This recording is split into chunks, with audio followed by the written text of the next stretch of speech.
So April appears in this document as well. And I'm sorry that I only have this on my phone from, do I give my source out on the SP sent it to me. So she sent this to me, and this is apparently a problem big enough that Nick felt he needed to put this in this motion to eliminate, to dismiss certain things. And this would be April's statements to officers after her arrest. This is interesting. Very. Because we were led to believe that all three of the polycule, that the thruple, they rounded up together. They got each other's backs, formed ourselves into squares in a battle like the Battle of Waterloo. They were down. They were fighting. Yeah. And they didn't give them shit. They treated those cops like mushrooms, fed them shit, and kept them in the dark, right? Yeah. En contraire, mon frère. It seems like things may have gone a little in April world. And look, my darling, sweet April is allowed. She is forgiven blabbing in such a stressful situation. I can't imagine how bad that was. You get arrested, you're guilty. She's a liar, but she's a more honest person than Nick. She's not a full-blown narcissist. She's a survivalist. She's a self-protectionist. Gotcha. She knows when she's done wrong. She knows when she's done bad things. Admitting it is difficult for her. But deep down, she does, and she has guilt, and she has those feelings. Nick doesn't have those things. In many ways, April and Nick are similar, but in some ways, they diverge. And in this case, I think April was scared. I think she knew she had done wrong. And to the average person, this would seem like the end of the line, would it not?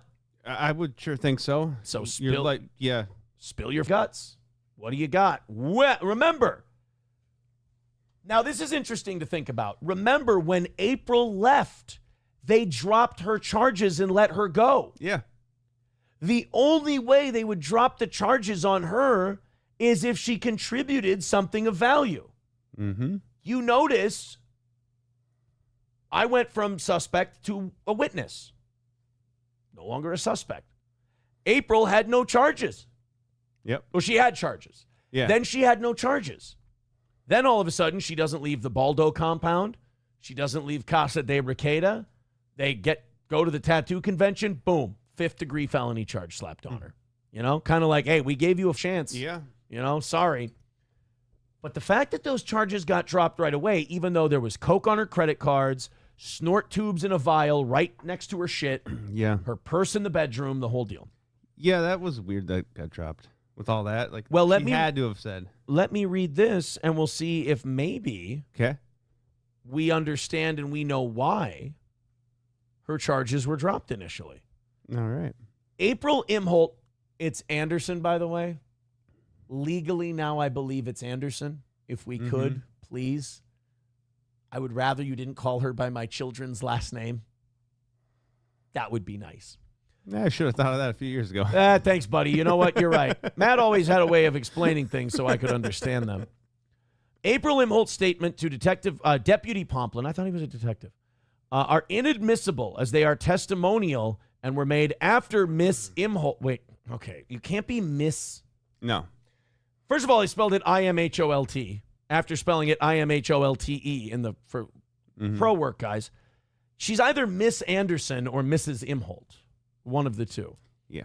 Was given a Miranda warning and had invoked her right to remain silent and her right to have a lawyer present at questioning. Yes, right.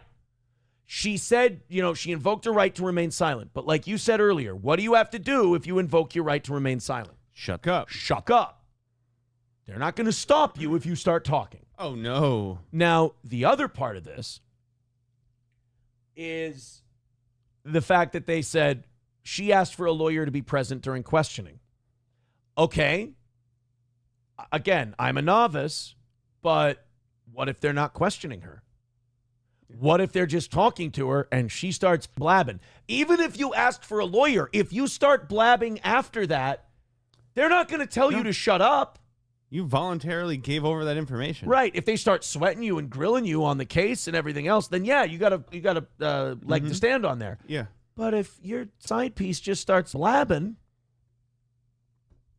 they're just gonna sit back and go ahead. Let it out. On May 23rd, exterior to defendant's home, April was Mirandized by Deputy Branis. When asked if she would like to say anything, April told Deputy Branis, "I would like to remain silent until my lawyer's present."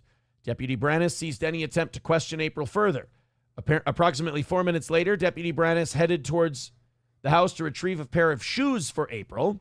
Deputy Bauman took control of April. Deputy Branis headed back towards defendant's home when he about-faced and told Deputy Pomplin and Deputy Bauman that, quote, "I did Miranda and asked for a lawyer." Despite this affirmative notice that April had invoked her Miranda rights, Deputy Pomplin conducted a custodial interrogation of her to elicit incriminatory statements by telling her side of the story. Defendant has no standing to ask that April's statements be deemed inadmissible in her pending case and does not ask the court for that purpose. Rather, defendant asked the court to declare April's statements made to law enforcement following her invocation of her Miranda rights to be inadmissible in the defendant's case. So he's like, everything she said about herself is true except for the shit that she included me on. Right. Yeah. This includes any video or audio recordings as well as any notes made by or reports drafted by law enforcement unless April testifies at trial and is subject to confrontation. Admitting April's statements into evidence at trial, absent her testimony, will violate defendant's right to confrontation, meaning you can't cross-examine her. Yeah. April said something. April said something. The question now is, what? What did she say? And now I'm sitting here going, please let the judge keep that part in there. Please let this judge I need to know what my dear darling sweetie, because she was my wife at the time, my dear darling wife said about, now we hated each other's guts at the time, but still, we were still legally married. I want to know because part of me believes that there was still good left in her. Part of me believes that she hadn't gone full-blown side chick. Or you just said a few minutes ago she's a survivalist. Does what she has to do to protect herself. Could have done that. Could have thrown them under the bus. Yep. Absolutely. Absolutely. And it's probably a big reason why she walked out of there with no charges. Yeah. She probably walked out of there with no charges because they're like, she gave us a lot of good shit. Like, she gave us a lot of information we can use. Cut her loose, let her go. If they keep that, I'm really interested to hear. So this what she told them gets decided on Wednesday with Nick's thing. If that stays, and we'll get to that after the House thing, we'll do the Kayla thing. If he still has his date with Destiny, on the 21st, what would change? He accepts a deal. No, it has to do with the Kayla thing. We'll get there. Bone Cold Fleas Austin says, once you invoke your Fifth Amendment right to seek legal counsel, we as law enforcement cannot talk to you. However, if you decide to yap, it can be used in court as long as we don't ask questions. Yeah. So if you start yapping, we just can't question you. Okay. Mm-hmm. Triple N says, women hate silence and feel obligated to fill it with talking. It's their Achilles heel. Bitches be yapping. Bitches be yapping. That seems like a loophole that shouldn't exist. Anonymous says April was a chatty Kathy. April's statement was, I'm pregnant. Holy shit, would that be crazy? Maybe she tried to bury Kayla to become the first sister wife.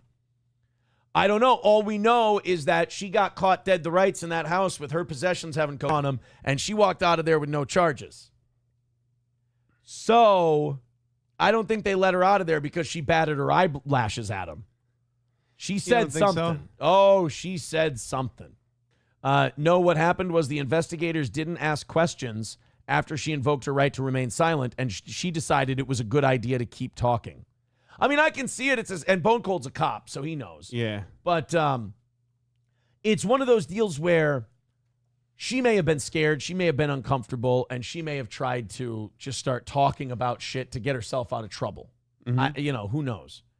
All I can say is I really want to know what she said.